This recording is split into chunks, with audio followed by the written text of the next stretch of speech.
सर्वच विद्यार्थ्यांचं आजच्या लाईव्ह तासामध्ये पुन्हा एकदा स्वागत आहे। आज नेहमीप्रमाणेच आपण तास आता जो सुरू केलेला आहे तो इयत्ता 10वीच्या वर्गातल्या विद्यार्थ्यांसाठी गणित भाग 1 साठी आपला हा तास असतो आणि गेल्या काही दिवसांपासून आपण प्रकरण 5 संभाव्यता हे पाहतो आहोत। इंग्रजीमध्ये सुद्धा आपण ही सगळी माहिती पाहतोच। The chapter number 5 is the name is probability and we have already gone through too much types of random experiments. Also we know what is meant by event and number of sample points in a given event or number of sample points in a sample space. बरेचसे काही गोष्टी यापूर्वी शिकवून झालेल्या आहेत। आजचा हा आपला तास क्रमांक 6वा या प्रकरणाबद्दलचा चालू आहे। आणखी 1-2-3 तासामध्ये राहिलेली काही उदाहरणं आपली पूर्ण होतील। आतापर्यंत जो भाग आपण शिकलेलो आहोत त्याचा आपल्याला इथं आता उपयोग करायचा आहे आणि इथं आपल्याला आणखी एक नवीन गोष्ट आज समजून घ्यायची आहे। What is that new thing? Is that to find out the probability of the given event. दिलेल्या घटनेची संभाव्यता कशी काढायची ते आज आपण पाहणार आहोत आणि त्यासाठी आपल्याला एक सूत्र माहित असणं गरजेचं आहे आणि ते पाठ करून ठेवणं गरजेचं आहे। ते सूत्र तुमच्या पुस्तकात पान नंबर 122 वरती दिलेलं आहे, घटनेची संभाव्यता म्हणून। आणि घटनेची संभाव्यता याचं सूत्र मी तुम्हाला जे आज लिहून देतोय ते कायमचं लिहून ठेवा, 10-15 वेळा लिहा म्हणजे पाठ होऊन जाईल। प्रोबॅबिलिटी ऑफ इव्हेंट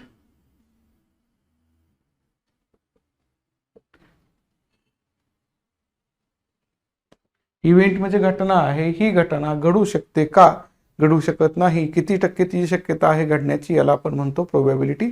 आणि ती दाखविण्यासाठी आपण चिन्ह वापरतो P इंटू ब्रॅकेट A। याचा अर्थ समजून घ्या, P म्हणजे प्रोबॅबिलिटी, A म्हणजे त्या घटनेचं नाव, इव्हेंटचं नाव A दिलेलं आहे, म्हणजे A घटना घडण्याची शक्यता किती आहे, संभाव्यता किती आहे, त्याला आपण P इंटू ब्रॅकेट A या अक्षराने दाखवणार आहोत। मग P इंटू ब्रॅकेट A म्हणजे नेमकं काय घ्यायचं, याच्यामध्ये आपल्याला उत्तर तर काढायचं आहे। उत्तर काढण्यासाठी आपल्याला अंशामध्ये आणि छेदामध्ये 2 गोष्टी घ्याव्या लागतात। इथं अंशामध्ये घ्यायचं आहे घटना A घडत असताना त्यातील नमुना घटकांची संख्या।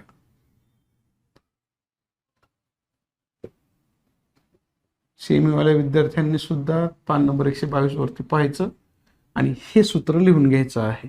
अंशामध्ये काय लिहिलं आहे, number of sample points in event A. इंग्रजीत मी तुम्हाला सांगितले, तुम्ही पुस्तकात पण पाहू शकता, हे लिहायचं आहे घटना ए मधील नमुना घटकांची संख्या म्हणजे number of sample points in event A. A या घटनेमध्ये असलेले, आपण हे एन ऑफ ए काढलेलं आहे, म्हणजे पूर्वी आपण इथं एन इंटू ब्रॅकेट ए लिहायचो बघा, काही जणांना ते आठवत असावं। आता आपण त्यासाठी अख्खा प्रॅक्टिस सेट 5.3 पूर्णपणे त्यासाठी सोडवून घेतला होता। आपण आपल्या पहिल्या 3 ओळी असायच्या प्रयोगाच्या बद्दलच्या, त्यानंतर 3 ओळी असायच्या घटनेबद्दलच्या, अशा तुम्हाला इथं सुद्धा त्या 3 ओळी पुन्हा लिहायच्याच आहेत आणि ते आता काही पुन्हा फार शिकवायची गरज नाही, कारण तुम्ही 5.2 मध्ये 5.3 मध्ये प्रयोगाचं नाव, त्याच्या नमुना अवकाश, त्यातल्या नमुना घटकांची संख्या हे सगळं लिहिलेलं आहे। छेदामध्ये काय घ्यायचं तर नमुना अवकाशामधील, म्हणजे आपला होता ना सॅम्पल स्पेस, त्यापैकी नमुना अवकाशातील नमुना घटकांची एकूण घटकांची संख्या, म्हणजे हे दोन्ही अंक मिळणार आहेत आपल्याला आणि हे अंक आपल्याला n इंटू ब्रॅकेट A आणि n इंटू ब्रॅकेट S या चिन्हाने माहिती होतात। यापूर्वी आपण हे मिळवलेलं आहे, म्हणजे आता नवीन काहीच नाही, तुम्हाला फक्त हे सूत्र वापरायचं आहे। आतापर्यंत तुम्ही 6 ओळी तर लिहितच होता एखाद्या घटनेबद्दल, प्रयोगाबद्दल। आता तुम्हाला त्या मिळालेल्या माहितीचं फक्त इथं आकडे ठेवायचे आणि उत्तर काढायचं आहे। जे काही उत्तर निघेल ती संख्या तुमची 0 ते 1 च्या दरम्यानची असणार आहे। 0 सुद्धा येऊ शकतं, 1 सुद्धा येऊ शकतं, म्हणजे घटनेची संभाव्यता 0 पण असू शकते, 1 सुद्धा असते। ती फ्रॅक्शनमध्ये आपण दाखवतो, 0.5, 0.7 असं काही येऊ शकतं। मात्र घटनेची संभाव्यता 1 पेक्षा मोठी येऊ शकत नाही आणि घटनेची संभाव्यता 0 पेक्षा कमी पण येऊ शकत नाही। 0 आणि 1 सहित त्यांच्या मधली कुठलीही संख्या येऊ शकते। म्हणजेच एखाद्या घटनेच्या वेळेला 100% घटना घडणारच आहे किंवा घडणारच नाही असं काहीतरी संभाव्यता असते, त्याच्यामधली पण असू शकते। त्यालाच आपण 0% ते 100% टक्केवारीमध्ये सुद्धा काही वेळेला संभाव्यता दाखवली जाते, काही वेळेला संभाव्यता ही फ्रॅक्शनच्या रूपामध्ये म्हणजेच आपल्या अपूर्णांकाच्या रूपात दाखवली जाते। जसे असेल त्याप्रमाणे आपण ती बघू शकतो। सूत्र मात्र हेच आहे आणि सूत्र थोडक्यात मुद्दा मी इकडे लिहून ठेवतो, विद्यार्थी बऱ्यापैकी विसरतात म्हणून मी इथं लिहिलेलं आहे P into bracket A is equal to N into bracket A divided by N into bracket S. निळ्या अक्षरामध्ये वरच्या कोपऱ्यात त्याला चौकट करून सुद्धा ठेवलेली आहे. अर्थात इव्हेंट ए आहे म्हणून आपण तिथं ए लिहिलेला आहे. इव्हेंट बी असेल तर तिथं एच्या जागेवरती बी येईल, बी होईल. इव्हेंट सी असेल तर तिथं एच्या जागेवरती आपण सी लिहिणार आहोत. म्हणजे इव्हेंटचं नाव काय दिलं आपण त्यानुसार ते सूत्र बदलू शकेल. मात्र इथं पी आहे म्हणजे संभाव्यता आहे, इथं एन आहे म्हणजे आकडा येणार आहे काहीतरी ए मध्ये किती घटक आलेले होते आणि हे आपण पूर्वी मिळवलेले. आता पुन्हा त्या उदाहरणाकडे आपण जाणार आहोत. अशा प्रकारची काही उदाहरणं आपल्याला पाहायची आहेत. ही उदाहरणं तुम्हाला दिसू शकतील. मी तुमच्या समोर त्यासाठी थोड्या वेळासाठी माझ्या दुसऱ्या स्क्रीनचा जे काही भाग आहे तो समोर तुम्हाला दिलेला आहे. संभाव्यता आपण पाहिली, सूत्र पाहिलं. सूत्र पान नंबर 122 वर आहे हे सुद्धा सांगितलेले. हे सूत्र सर्वांनी बघून लिहायचं आहे. या ज्या गोष्टी होत्या बाकीच्या सोडवलेली उदाहरणं ते तुम्ही लिहून काढणार आहात. आणि घटनेची संभाव्यता 0 किंवा 1 असते हे पण मी सांगितलं. 0% किंवा 100% सहित मधली कुठलीही संख्या असू शकेल वगैरे ही माहिती लक्षात ठेवायची आहे. आपण आता उदाहरणाकडे चाललेलो आहोत. सराव संच 5.4. पहिलं उदाहरण आपल्याला बघायचंय. 2 नाणी फेकली असता खालील घटनांची संभाव्यता काढा. कमीत कमी 1 छाप मिळणे आणि एकही छाप न मिळणे असं सेमीवाले मराठीवाल्यांसाठी लिहिलेलं होतं. सेमीवाले म्हणतील मग आम्हाला कुठं तुम्ही उदाहरण दाखवले, तुमच्यासाठी पण उदाहरण मी दाखवणार आहे. हे ते उदाहरण दिसतंय सेमीवाल्यांसाठीचं आणि हे मराठीवाल्यांसाठीचं झूम करून ठेवलेलं आहे जेणेकरून तुम्हाला ते दिसावं. If 2 coins are tossed find the probability of the following events getting at least 1 head आणि गेटिंग नो हेड. याप्रमाणे त्यांनी 2 इव्हेंट दिलेले आहेत. नीट ऐकायचं, नीट सूत्र वापरायचं म्हणजे चुकत नाही. नाहीतर आपण काय करतो, नुसतीच गडबड करतो आणि चुकवून ठेवतो. गडबड करायचीच नाही. आपल्याला सांगितलेल्या ओळी आहेत ना त्या ओळी क्रमानेच लिहायच्या. म्हणजे पहिली ओळ, दुसरी ओळ, तिसरी ओळ ही प्रयोगाची असते. आता इथं सुरुवात आपण करणार आहोत. आता मी मराठी लिहिल किंवा इंग्रजी लिहिल, तुम्ही मात्र तुमच्या भाषेमध्ये लिहा. आणि काय लिहायचं ते मी सांगत सुद्धा असतो. जरी मी इथं मराठी लिहिलं तर मी इंग्रजीत सांगणार, इंग्रजी लिहिलं तर मराठीत सांगणार. दोन्ही माध्यमाच्या विद्यार्थ्यांना ते लिहिता येऊ शकतं. मी सुरुवात करतोय म्हणून इथं लिहायला सुरुवात केलेली आहे. प्रॅक्टिस सेट म्हणजेच आपला चालू आहे सराव संच 5.4 जो या प्रकरणातला शेवटचा सराव संच आहे. आणि याच्या पुढची उदाहरणं तुम्हाला स्वतः बऱ्यापैकी सोडवता येऊ शकतील एकदा मी हे शिकवल्यानंतर. मी अजूनही फळा चालू केलेला नाही, तुमच्यापुढे उदाहरण मुद्दाम ठेवलेलं आहे कारण उदाहरणाच्या सहाय्याने आपण जाणार आहोत. त्यातलं पहिलं उदाहरण आपण पाहूयात. पहिलं उदाहरण त्याला मी सुरुवात करतोय. पहिल्या उदाहरणासाठी ॲन्सर म्हणतो मी डायरेक्टली. मी अजून तुम्हाला फळा दाखवलेला नाही. सोल्युशन म्हणू आपण त्याला, ॲन्सर म्हणूया, उकल म्हणूया, उत्तर म्हणूया, आपल्याला ते मिळणार आहे. आता पहिलीच ओळ आपली असते नेहमीच्या प्रमाणे नेम ऑफ द एक्सपेरिमेंट, प्रयोगाचे नाव. काय लिहिणार तुम्ही इथं प्रयोगाचं नाव. मी पहिलं उदाहरण तुम्हाला ॲक्युरेट सगळं पूर्णपणे सोडवून दाखवतो फळ्यावर. तुम्ही ते नीट लिहून घ्यायचं आणि यानंतरच्या सगळ्या उदाहरणांसाठी याप्रमाणे क्रमानेच त्या ओळी लिहायच्या. म्हणजे पहिल्या ओळीला काय येणार, प्रयोगाचे नाव येणार, नेम ऑफ एक्सपेरिमेंट. मी अजूनही तुम्हाला फळा दाखवलेलं नाही कारण मला तुम्हाला उदाहरण दिसणं महत्त्वाचं असं वाटतं म्हणून मी अजून फळा दाखवलेलं नाही. एकदा मी सुरुवात केली का लिहायला मग तुम्हाला मी फळा दाखवतो. 2 coins आर टॉस्ड असं नाव आहे.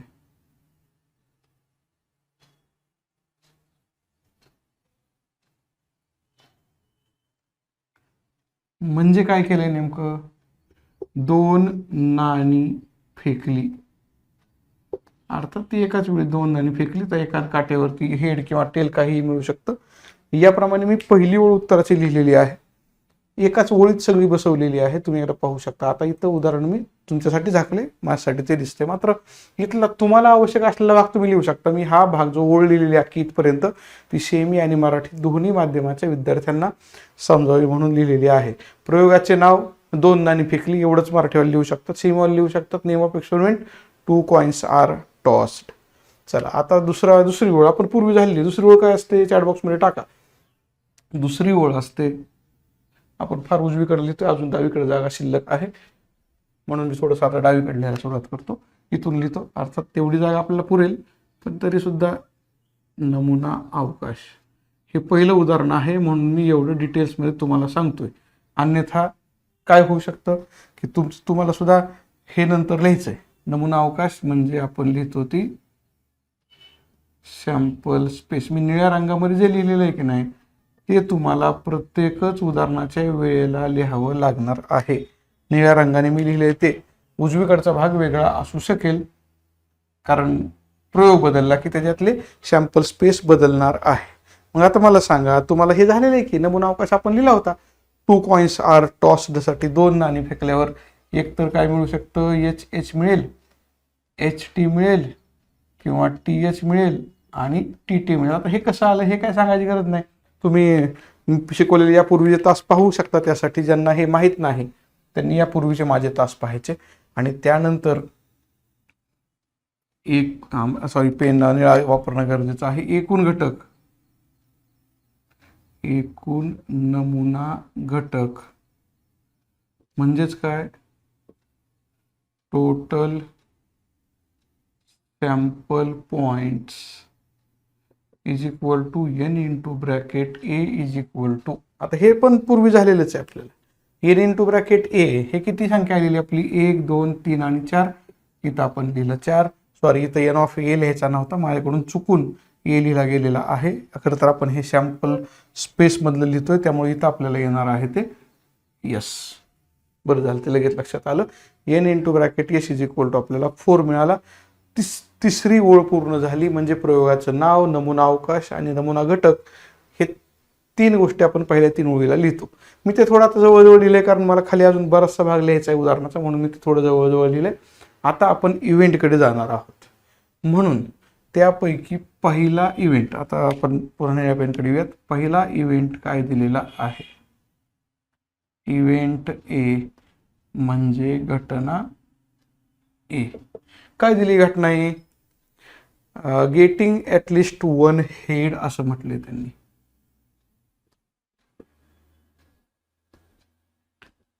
मराठीवाल्यांसाठी काय म्हणले बघा, मराठीवाल्यांसाठी काय म्हटले, मी अचूकपणे तेच शब्द सगळे घेतो पुढं, म्हणजे चुकायला नको. कमीत कमी एक छाप मिळणे. आता ते पुढे लिहिल्यावर तिकडे शेवटपर्यंत दिसणार नाही तुम्हाला, म्हणून मी इथं खाली लिहितो. नाहीतर तुम्ही परत म्हणाल सरांनी ओळ कशाला वाढवली, इथं ओळ नको वाढवायला, मी ते पुढेच लिहितो. कमीत कमी एक छाप. ओके, मिळणे शब्द सुद्धा बसतोय तिथं, म्हणजे मला स्क्रीनवरती पाहावं लागलं तो शब्द बसतोय का, बसतोय तो. छानचा बरी गोष्ट झाली. म्हणजे घटना जी दिलेली आहे ती लिहून काढायची. आपली ओळ क्रमांक 4 ठरलेली आहे. पूर्वी सुद्धा आपण याप्रमाणे ओळ क्रमांक 4 लिहिलेली होती. म्हणजे याप्रमाणे आपण घटना ए काय आहे ती लिहून काढलेली आहे. म्हणजे जेवढं फाळ्यावरती तुम्हाला चांगलं दिसेल तसं माझं लिहिण्याचा प्रयत्न आहे. याप्रमाणे आपण प्रयोगाचं नाव लिहिलं, नमुना अवकाश लिहिलं, नमुना घटक लिहिले. हे 3 ओळी प्रयोगाचे लिहून झाले. आता आपण 4थ्या वेळेला सुरुवात केलेली आहे. घटनेसाठी getting at least 1 head is the given event, आणि या इव्हेंटसाठी आपल्याला संभाव्यता काढायची. म्हणून नेहमीप्रमाणे आपल्याला पुन्हा इथं काय करावं लागणार आहे, ए इव्हेंट लिहून काढावा लागणार आहे. दिलेल्या अटीनुसार. काय अट दिलेली आहे, कमीत कमी एक छापा म्हणजे एच मिळाला पाहिजे. कमीत कमी एक, जास्तीत जास्त 2 सुद्धा चालू शकतील, म्हणजे एक तर पाहिजेलच. दोन्ही काटे असून चालणार नाही. मग कमीत कमी एक छाप पाहिजे, तर इथं एच आपल्याला मिळतंय. मी पुन्हा पेन थोडा बदलणं गरजेचं आहे, कारण आपल्याला इथं कमीत कमी 2 मिळत आहेत छापा, चालतंय. इथं 1 मिळतोय तरी चालतंय, इथं 1 मिळतोय तरी चालतंय.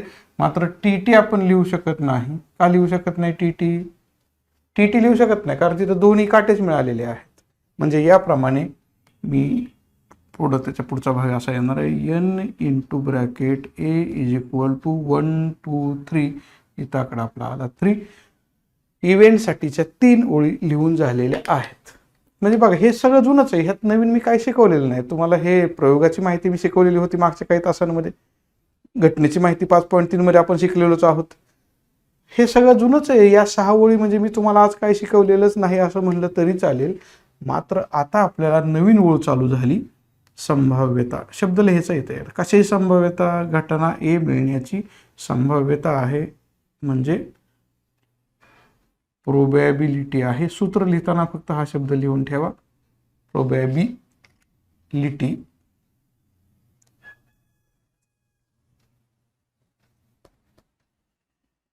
P into bracket A is equal to N into bracket A divided by N into bracket S. आता माझं ते सूत्र पाठ झालेलं आहे, तुमचं कसं पाठ होईल ते बघा. आता इथं अंशात किती लिहावं लागेल, N इंटू ब्रॅकेट A म्हणजे A मधल्या घटकांची संख्या किती आली होती 3 म्हणून अंशात 3 लिहिलं. छेदामध्ये N इंटू ब्रॅकेट S म्हणजे एकूण घटक आपले सॅम्पल स्पेस मधले होते 4 म्हणजे आपलं उत्तर मिळालं 3/4. याचा भागाकार करत बसायचा नाही, डायरेक्टली 3/4 आहे तसं लिहिलं तरी आपल्याला मार्क मिळतात. फक्त तुम्हाला समजावं म्हणून मी थोडंसं पुढं असं लिहून देतो, तुम्ही ते लिहू नका, फक्त समजण्यासाठी मी लिहितोय. यालाच आपण 0.75 म्हणू शकतो, म्हणजेच टक्केवारीच्या भाषेत सांगायचं झालं तर 75% असं म्हणता येऊ शकेल. अर्थात ह्या पुढच्या दोन्ही गोष्टी लिहिणं अपेक्षित नाही, समजण्यासाठी मी त्या लिहून दाखवलेल्या आहेत. ओके, आता घटना एचं काम इथं आपलं संपलेलं आहे. प्रत्यक्षात मी इथून पुढं घटना 2 किंवा घटना बी असं लिहिणं अपेक्षित आहे. म्हणजे इव्हेंट बी. इव्हेंट बी मध्ये काय येणार आहे मग ते दिसतंय, तेच काय एकही, म्हणजे आता मी तुम्हाला नवीन काय शिकवलं, फक्त सूत्रामध्ये किमती ठेवायचं, नवीन फक्त शिकवलं, वेगळं काहीच नाही. म्हणजे प्रकरणामध्ये हा एक भाग फक्त राहिला होता सांगायचा, तेवढं पण मी सांगून टाकलेला आहे, काही शिल्लक राहिलेलं नाही. घटना बी आपल्याला बघायची. घटना बी सांगितलेली आहे, एकही छाप न मिळणे. इंग्रजीसाठी काय आहे, मी पुस्तक थोडंसं समोरचं आहे ते माझ्याकडच्या स्क्रीनवरचं पाहतो मगच लिहितो. गेटिंग नो हेड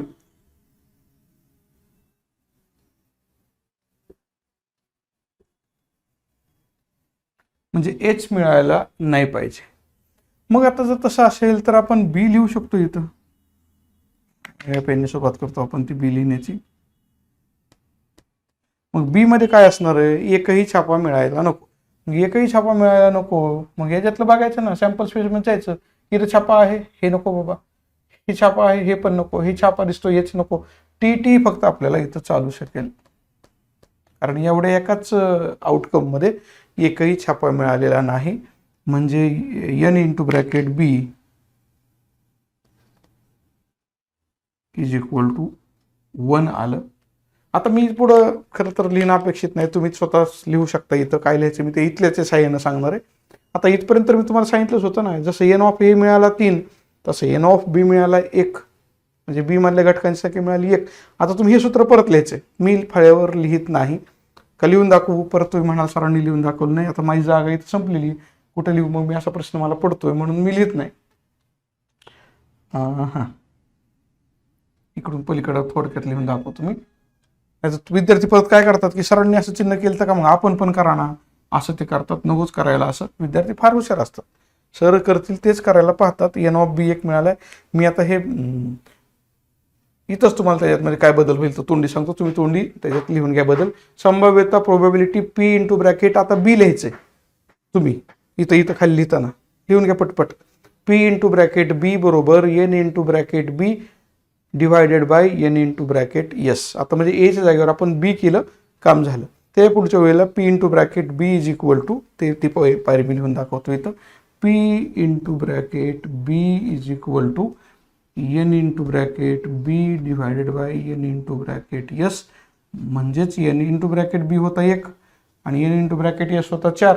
म्हणजे आपलं उत्तर मिळालं 1/4. पुढंच लिहितो, तर खाली दिसणार नाही, इज इक्वल टू 1/4. म्हणजे probability of getting no head is 1/4. It is probability of 25%. 25% आपल्याला त्याची शक्यता मिळालेली आहे. आणि याप्रमाणे आपलं पहिलं उदाहरण 2 घटनांबद्दलचं, एकाच प्रयोगातल्या 2 घटना दिलेल्या होत्या, ते आपलं या ठिकाणी पूर्ण झालेलं आहे. याप्रमाणे एक उदाहरण आपण घेतलं, आणखी काही उदाहरण आपण घेणारच आहोत. उदाहरणं घ्यायचीच आहेत, परंतु तोपर्यंत तुम्ही उदाहरण दुसरं पाहण्यासाठी हे फळ्यावरचं तुम्ही लिहून घेतलेलं असावं, नसेल घेतलं तरी नंतर तुम्ही हा व्हिडिओ पाहता त्यावेळेला तुम्ही ते लिहून घेऊ शकता. फळ्यावरचं अगदी क्लिअर दिसतंय. आणखी एक त्यासाठी सूचना अशी होती, त्या सूचनेचा म्हणजे भाग मी पूर्वी तुम्हाला पाठवलेला आहे. बऱ्याच वेळेला काय होतं की आपल्या मोबाईलमध्ये आपण ज्यावेळेला हा व्हिडिओ पाहतो त्यावेळेला असा उभा धरून पाहतो, हे खूप वेळा सांगून झाले. ॲटो रोटेट ऑन करून मोबाईल आडवा धरला तर आपल्याला इथं फुल स्क्रीन वापरता येते, हा एक भाग. आणि त्यानंतर काही विद्यार्थ्यांकडे काही चित्र क्लिअर दिसत नाहीत, फळ्यावरचं लिहिलेलं क्लिअर दिसत नाही वगैरे वगैरे, त्यांची अडचण असते. त्यांना एक सूचना आहे, ही सूचना मी लिहून पण पाठवलेली आहे, पण आता हा व्हिडिओ अनेक विद्यार्थी पाहतात, त्यांच्यासाठी ही सूचना आहे. वरच्या कोपऱ्यामध्ये म्हणजे व्हिडिओ चालू असताना वरच्या म्हणजे स्क्रीनला टच केल्यावर वरच्या कोपऱ्यात 3 टिंब एका खाली एक येतात. इथं वरती हे 3 टिंब जे येतात त्या 3 टिंबाला क्लिक करायचं, त्याच्यामध्ये पुढे जायचं क्वालिटीमध्ये पुढे गेल्यानंतर तुम्हाला तिथं ऑप्शन्स सापडतात. ॲटो किंवा 720p 1080p, तुम्ही तिथं जाऊन ते 1080p करायचं आहे. का करायचं? कारण 1080p केल्यानंतर व्हिडिओची क्लॅरिटी प्रचंड वाढते. डाटा त्यासाठी थोडा जास्त जातो, परंतु दिसायला क्लिअर दिसतं. म्हणजे मी आता हे जे फायवर लिहिलेलं आहे ते जर तुम्ही 1080p मध्ये पाहिलं, पिक्सेल्समध्ये पाहिलं, तर तुम्हाला ते क्लिअर दिसेल. म्हणून एकदा जरा हे 3 टिपक्यावरती जा, क्वालिटीमध्ये जा, आणि क्वालिटीमध्ये जाऊन स्क्रीन रिझोल्युशन वगैरे एक पार्ट येतो, थोडासा तसा शोधायचा. त्याच्यामध्ये तुम्हाला 1080p जिथं सापडेल त्याला क्लिक करायचं. म्हणजे ॲटोमध्ये ठेवलेलं आहे ते चुकीचं आहे. ॲटोमध्ये ठेवल्यावर मग आपल्या मोबाईलची रेंज कमी झाली की आपल्याला दिसायला खराब होतं. असं जर पाहिलं तुम्ही 1080मध्ये तर तुम्हाला ते क्लिअर दिसणार आहे. तुम्हाला उदाहरण दिसण्यासाठी मी फळा बंद करतो, तोपर्यंत मी फळ्यावरचा अनावश्यक भाग पुसून घेणार आहे. तुम्ही उदाहरण नंबर 2 पाहायचं आहे. 2 डायस आर रोल्ड सायमल्टेनियसली.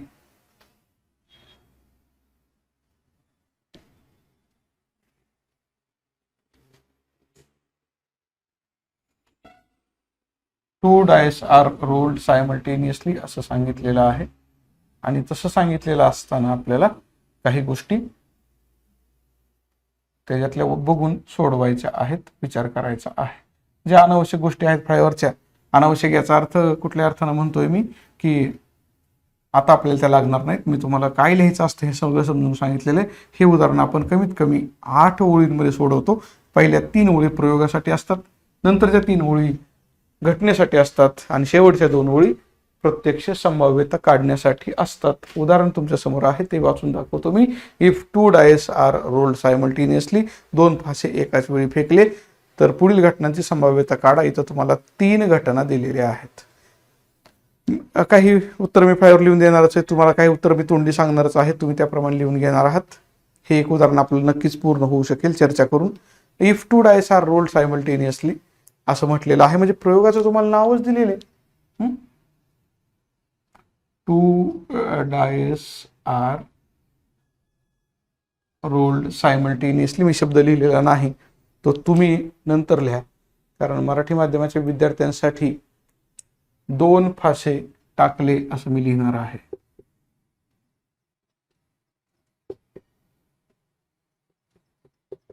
आणि हे लिहिल्यानंतर मग मी फळा तुम्हाला दिसेल असं बटन चालू करतो, कारण आतापर्यंत तुम्हाला उदाहरण दिसणं महत्त्वाचं होतं. त्या घटना काय आहेत मी तुम्हाला पुन्हा दाखवतो. आता सध्या आपण प्रयोगावरती लक्ष केंद्रित करूया आणि फळ्यावर लक्ष केंद्रित करूया. तुमच्याकडे पुस्तक असेलच तर चांगलीच गोष्ट, नसेल तर मात्र मी तुम्हाला जे पुस्तक दाखवतो स्क्रीनवरती ते तुम्ही पाहिलं तरी चालू शकतं. माझं दुसऱ्या उदाहरणाच्याकडे मी आलेलो आहे. उदाहरण नंबर 2 माझं चाललंय. सराव संच 5.4 आहेच. उदाहरण नंबर 2 आता मी घेतोय. प्रयोगाचं नाव name of experiment 2 dice are rolled, 2 फासे टाकले. नमुना अवकाश सॅम्पल स्पेस यस लिहायचा आहे, परंतु हा सॅम्पल स्पेस बराचसा मोठा आहे, तुम्हाला माहित आहे. म्हणजे आपण त्यात लिहायचं बघा 1 1 1 2 हे असं लिहिलेलं असायचं. बरंचसं होतं बघा याच्यामध्ये, म्हणजे किती होतं ते आकडा पण तुम्हाला माहित आहे. Total number of sample points is equal to 36 असं होतं बघा. आठवून जरा झाले शिकवून, हे आपण त्यावेळेला ते घेतलं पण होतं, त्यामुळे मी इथं ते सविस्तर पण लिहिलेलं नाही. तुमच्याकडे आहे, तुम्ही ते पाहू शकता, तुम्ही ते पहा. ठीक आहे, म्हणजे 3 ओळी लिहून झाले ना माझ्या बाजूनं. फास्ट माझं काम आता फास्ट होणार आहे, कारण मी तुम्हाला हे ऑलरेडी शिकवलेलं आहे. पूर्वी 2 फासे फेकल्यावर पहिल्या फाश्यावरती 1 मिळते, दुसऱ्या फाश्यावर 1 मिळू शकतं, पहिल्यावर 1 दुसऱ्यावर 2, पहिल्यावर 1 दुसऱ्यावर 3, पहिल्यावर 1 तिसऱ्यावर 4, याप्रमाणे तुम्ही पहिल्यावर 6 दुसऱ्यावर 6 पर्यंत जाऊ शकता. तुम्हाला टोटली 6 गुणिले 6 म्हणजे 36 आउटकम्स मिळू शकतात. म्हणून मी इथं लिहिताना ए इंटू ब्रॅकेट एस बरोबर 36 लिहिले, आणि हे पूर्वी शिकवलेलं आहे. आता याच्यात काय फार वेगळं सांगण्यासारखं नव्हतं. आता आपण घटनेकडे येऊया. मी बाकीचा जो निळ्या पेनचा भाग आहे तसंच ठेवलेला आहे, फक्त काळ्या पेनचा भाग मी आता बदलतोय, कारण मला ह्या गोष्टी तर त्याच लिहायच्या होत्या ना, मग मी कशाला डबल लिहित बसतोय. तसा मी हुशार आहे, कमीत कमी वेळेमध्ये जास्तीत जास्त काम, स्मार्ट वर्क आपण ज्याला म्हणतो, ते कसं करायचं त्याचं थोडंसं माझं टेक्निक आहे, म्हणून मी ते निळ्या पेनने लिहून ठेवलं होतं. आता आपण घटना पहिली काय आहे बघूयात. तुमच्याकडे घटना आहेत, पुस्तकात पाहून मला घटना सांगा. पहिली घटना आहे, पृष्ठभागावरील अंकांची बेरीज कमीत कमी 10 असणे. The sum of digits on the upper faces is at least 10. आता मी हे थोडक्यात लिहितो, तुम्ही सविस्तरपणे लिहू शकता. घटना ए, सम इज ॲट लिस्ट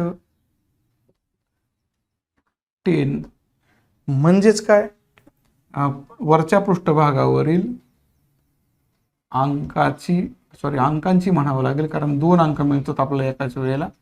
अंकांची बेरीज ॲटलिस्ट म्हणजे कमीत कमी 10 आहे. आता कमीत कमी 10 म्हणजे 10 पण चालतंय, 11 पण चालतंय, 12 पण चालतंय. मग आपण अंकांची बेरीज करून बघूया. 1 आणि 1 2 बेरीज होते म्हणजे हे चालणार नाही. 1 आणि 2 बेरीज 3 होते, हे चालणार नाही. याप्रमाणे आपल्याकडे जे आउटकम सॅम्पल स्पेसमधले आहेत त्याच्यामध्ये जर आपण आलो तर पहिला आपल्याला पर्याय मिळतो 4 स्वल्पविराम 6, कारण 4 6 मध्ये आपल्याला बेरीज 10 होते. कमीत कमी 10 बेरीज होणं गरजेचं आहे. म्हणजे 4 6 घ्यावा लागेल इथला, जो दिसत नाही मला, तुम्हाला दिसतोय, आणि मी हे पूर्वी शिकवले म्हणून मला पण दिसतोय तो इथं आहे, म्हणून ते आपल्या सॅम्पल स्पेसमध्ये जाऊन पाहायचं. तुम्ही तो लिहिणार आहात तिथं, तुम्हाला तो दिसणार आहे. 4 6 4 7 नसतंच, त्यामुळं ते येऊ शकत नाही. त्यामुळे इथं पुन्हा 4 लिहिण्याची गरज नाही. मात्र आपण जेव्हा पुढच्या लाईनमध्ये येणार आहे त्यावेळेला 5 4 पर्यंत जर आपण आलो तर बेरीज 9 होते या, परंतु 5 5 घेतल्यावर बेरीज होऊ शकते 10, आणि नुसतं 10 घेऊन थांबायचं नाही, तर बेरीज 11 झाली तरी चालते. म्हणजे 5 6 सुद्धा चालू शकतं. आपण 6व्या ओळीमध्ये येतो. आता हे मी कुठलं सांगतोय, पूर्वी ज्यांनी तास बघितलाय त्यांना ते माहिती आहे. ज्यांनी हा सॅम्पल स्पेस पूर्ण लिहिलाय, सगळे 36 घटक लिहिले, त्यांना हे त्याच्यामध्ये हे सापडतंय बरोबर. मी 4थ्या ओळीला मला 4 6 सापडलं, 5व्या ओळीला मला 5 5 आणि 5 6 सापडलं, त्याच्या खालच्या 6व्या ओळीला मला 6 4 6 5 आणि 6 6 सापडणार आहे. इथं प्रत्येक ठिकाणी बेरीज कमीत कमी 10 तरी आलेली आहे, किंवा 11 आली किंवा 12 आली. 11 12 सुद्धा बेरीज चालते, म्हणून मी तसं केलेलं आहे. मग किती झाले सगळे मिळून, 1 2 3 4 5 6, म्हणजे n into bracket A is equal to मिळाला 6. म्हणजे या 36 पैकी 6 ठिकाणी असं घडतंय की बेरीज कमीत कमी 10 किंवा 10 पेक्षा जास्त येते. The sum of the digits on the upper face is at least 10 means it may be 10, it may be 11, it may be 12. मग आपलं हे सूत्र आपण लिहितो त्याप्रमाणे लिहून ठेवलेलंच आहे. मग n इंटू ब्रॅकेट ए ची किंमत आपण ठेवली 6, n इंटू ब्रॅकेट एस ची किंमत ठेवली 36. याला भाग जातोय म्हणून आपण भाग लावला. 6 1 6, 6 6 36, म्हणजे संभाव्यता, या घटनेची संभाव्यता आलेली आहे 1/6. आपली पहिली घटना या ठिकाणी पूर्ण झाली. The probability of getting sum at least 10 is 1/6. याप्रमाणे आपल्याला पहिलं उत्तर मिळालं. उत्तर मिळणं फार अवघड नसतं, फक्त आपण योग्य दिशेने घटना लिहून काढणं गरजेचं आहे. आणि पूर्वी तुम्हाला शिकवल्याप्रमाणे तुम्ही सॅम्पल स्पेस नीट लिहिण्याचा सराव करणं गरजेचं आहे. ते एकदा नीट जर लिहायला आपण लागलो तर मग आपण चुकणार नाही. आता दुसऱ्या घटनेकडे आपण जाऊया. दुसऱ्या घटनेसाठी sum of digits on the upper face is 33. आता इथं मी तुम्हाला ते मुद्दा म्हणून थोडंसं लिहायचं काय ते सांगणार आहे. मी त्यासाठी पुन्हा एकदा डस्टर घेतलाय हातामध्ये. आता इथं तुम्ही काय करणार, घटना बी म्हणणार. आता इथच्या जागेवर काय झालं, घटना बी आली, इव्हेंट बी आला. आता इव्हेंट बी काय सांगितलं तिथलंच, sum of digits on the upper face is 33. काय सांगितलं त्यांनी बेरीज करायला, ती बेरीज 33 असली पाहिजे. अंकाची बेरीज किती यायला पाहिजे, 33. मी इथंच बदल करून लिहून दाखवत आहे, तुम्ही हे नंतर सविस्तरपणे लिहून घ्या. मग जर आपण इव्हेंट बी लिहायचा म्हणला आता इथं, तर इव्हेंट बी मध्ये बेरीज 33 येणारी बेरीज, बरं का, तिथं गुणाकार नाही सांगितलेलं, सम ऑफ डिजिट्स म्हणलंय. काहींना गुणाकार वाटतो आणि ते चुकतात, बेरीज विचारलेली आहे 33. मग बेरीज 33 येऊ शकेल असं काही आहे का त्याच्यामध्ये, आणि त्याच्यामध्ये ते काहीच नाही, कारण बेरीज जास्तीत जास्त 6 आणि 6 12 येऊ शकते. म्हणून या घटनेमध्ये एकही सॅम्पल पॉईंट येऊ शकत नाही. म्हणजे एन ऑफ बी ची किंमत येणार आहे 0. इथं सूत्र आपण बदललं, P of B N of B करून घेतलं इथं, कारण आपल्याला बी घटनेची संभाव्यता काढायची आहे आणि म्हणून बी घटनेची संभाव्यता मी पटपट बदल केलेला आहे आणि इथं लिहिलेलं आहे 0/36 आणि 0/36 म्हणजे उत्तर किती येणार आहे 0. कारण असं असू शकत नाही की त्यातल्या 2 अंकांची बेरीज 33 येऊ शकते. काय शक्य आहे का? कारण काय झालंय की त्या अंकच आहेत आपले 6 आणि 6 आणि 6 जास्तीत जास्त 12 येऊ शकतं. मग आपल्याकडं 33 कसं मिळणार आहे? नाही मिळणार ना. म्हणून बी मध्ये एकही इव्हेंट येत नाही, म्हणून बी ची संभाव्यता 0 येते असं म्हणलं तरी चालेल. याप्रमाणे दुसरा पॉईंट त्याच्यामधला आपण पूर्ण करून घेतलेला आहे. तिसऱ्या पॉईंटमध्ये मी आता तोंडी सांगतो. तिसऱ्या पॉईंटमध्ये मी तोंडी नकोच घेऊयात, आहे आपल्याकडे वेळ तेवढा, फळ्यावरती आपण हे सोडून घेणे गरजेचं आहे. फक्त मी घटना अख्खी लिहित बसत नाही. काय होतं, माझी घटना लिहायचं म्हणल्यावर बराच वेळ माझा त्यात वाया जाणार आहे. त्यामुळे मी घटना काय आता लिहिणार नाही. तुम्ही लिहायची घटना काय आहे ती. मी इथंच पेन फक्त वेगळा वापरतो. इव्हेंट सी, घटना सी लिहिलं. काय लिहिणार तुम्ही इथं घटनेमध्ये? Digit on the first die is greater than the digit on the second die. पहिल्या फाश्यावर मिळणारी संख्या दुसऱ्या फाश्यावरच्या संख्येपेक्षा मोठी असावी. पुन्हा आपल्याला इथं जावं लागेल. तुम्ही हे इथं लिहिलं, मराठीत लिहिलं, इंग्रजीत लिहिलं, ज्याला पाहिजे त्याने त्या पद्धतीने ते लिहिलं. घटना उदाहरणातली बघून लिहू का. आता समजून घ्यायचं काय लिहायचं त्याच्यात. या सी घटनेमध्ये कोणकोणते यातले सॅम्पल पॉईंट्स आपण घेऊ शकतो. एक घेता येणार नाही, कारण एक दोन्हींवरती समान संख्या मिळाली. 1, 2 सुद्धा घेता येणार नाही, कारण त्यांनी असं सांगितलंय की पहिली संख्या 1 आहे, दुसरी संख्या 2 आहे. पहिली संख्या मोठी पाहिजे, दुसरी संख्या लहान पाहिजे. इथं उलटं झालंय, पहिली संख्या छोटी आहे, दुसरी संख्या मोठी आहे. हे पण चालणार नाही. म्हणजे 1, 1, 1, 2, 1, 3, 1, 4, 1, 5, 1, 6 आपण घेऊ शकत नाही. 2, 1, 2, 2, 2, 3 नाही घेऊ शकत. हा 2, 1 घेऊ शकतो ना आपण, काहीच अडचण नाही. कारण 2, 1 मध्ये पहिल्या फाश्यावरची संख्या दुसऱ्यापेक्षा मोठी आहे. काहीच अडचण नाही. 2, 1 चालतंय. मात्र 2, 2, 2, 3, 2, 4, 2, 5, 2, 6 घेता येणार नाही, कारण पहिल्या फाश्यावरची संख्या छोटी आहे प्रत्येक ठिकाणी. आता 3च्या पट्टीमध्ये आपण येऊया. 3, 1 चालतंय, 3, 2 सुद्धा चालतंय, मात्र 3, 3 नाही घेता येत. 3, 4, 3, 5, 3, 6 घेता येत नाही. म्हणजे पहिल्या फासावरती मोठी संख्या, दुसऱ्या फासावरती लहान संख्या, याप्रमाणे जिथं सापडेल तिथं घ्यायचं. थोडक्यात काय, 2, 1 मिळालं, 3, 1 मिळालं, 3, 2 मिळालं. आता 4, 1 पण चालतंय, 4, 2 सुद्धा चालतंय आणि 4, 3 सुद्धा चालतंय. मात्र 4, 4, 4, 5, 4, 6 नाही चालणार. आता 5, 1 चा विचार करूयात आपण. चालतंय की 5, 1 चालेल, 5, 2 सुद्धा चालेल. दिसतंय स्क्रीनवर, तोपर्यंत मी इकडेच लिहितो. 5, 3 सुद्धा चालेल. आता लिहायचं तिकडे बंद करतो, खाली इथं लिहितो. आता इथं कंसात घेतलेला आहे. 5, 4 चालेल, 5, 5 नाही चालणार, कारण 5, 5 समान संख्या आली. सोडून देऊ आपण. 5, 5 पण नाही चालत. 5, 6 सुद्धा यात येऊ शकत नाही.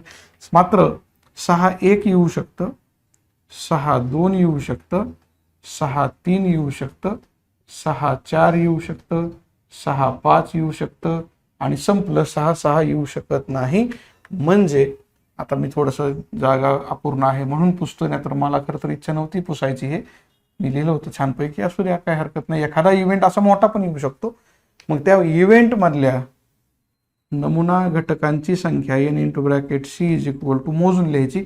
1, 2, 3, 4, 5, 6, 7, 8, 9, 10, 11, 12, 13, 14, 15.